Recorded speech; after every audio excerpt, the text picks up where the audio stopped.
I want people to speak out. I want the British public to have the fullest possible debate. They deserve to hear from businesses, large and small, about what you think.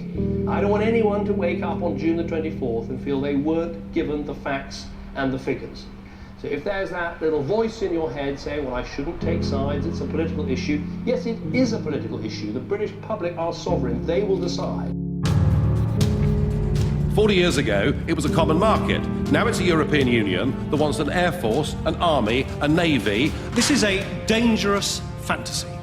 The idea that there's going to be a European air force, a European army, it is simply not true. The European Union should have its own army, says Commission President Jean-Claude Juncker. The EU chief made the remarks to German newspaper Welt am Sonntag. Juncker added that with its own army, Europe could react more credibly to the threat to peace in a member state or in a neighbouring state. The rationale for Europe today is not peace anymore, it's power. This week, the former head of British troops in Afghanistan said the Eurozone's elite's ultimate plan is to form an EU army out of the bloc's 28 member states.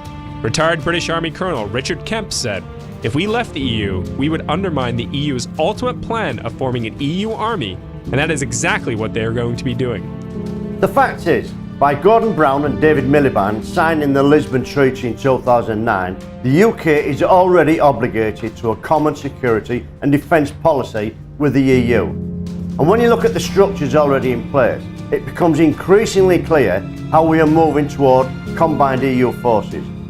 The European External Action Service already has at its disposal the EU military staff, which functions as a high command, EU battle groups with battalion-sized forces that can be put into action at 48 hours notice, EU NAVFOR, which is currently operating off the coast of Somalia and in the Med, and the European Air Transport Command, which now controls over 60% of Europe's military transport and air refuelling capability.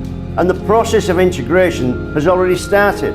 Leaked draft proposals seen by the Financial Times set out German plans for a joint European command and widespread cross-border sharing of military units and equipment. A secretive EU army is now taking form as the Germans have annexed the Dutch military. The only way to stop this now is to vote leave on June the 23rd.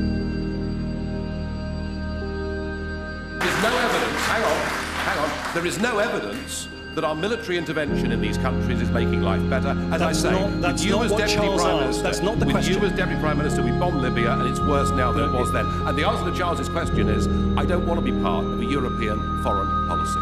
The problem... This is a dangerous fantasy. The idea that there's going to be a European air force, a European army, it is simply not true. The problem with people like Nigel Farage is they swing at windmills. They see conspiracies everywhere. I wouldn't be surprised if Nigel Farage soon tells us that the moon landing was a fake.